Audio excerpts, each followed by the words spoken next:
The Holy Gospel according to St. Mark, the 6th chapter. King Herod heard of the disciples preaching, for Jesus' name had become known. Some were saying, John the Baptizer has been raised from the dead, and for this reason these powers are at work in him.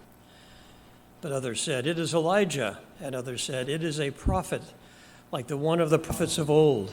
But when Herod heard of it, he said, John, whom I beheaded, has been raised.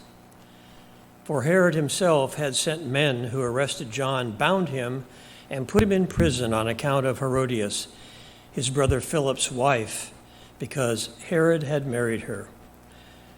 For John had been telling Herod, it is not lawful for you to have your brother's wife.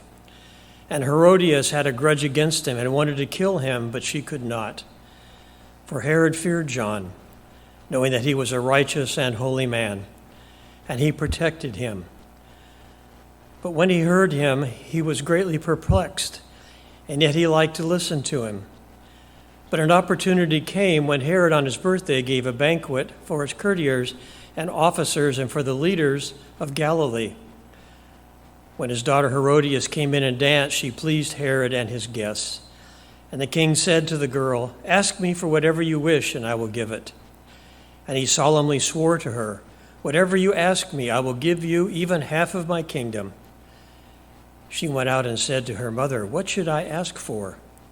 She replied, the head of John the Baptizer. Immediately she rushed back to the king and requested, I want you to give me at once the head of John the Baptist on a platter.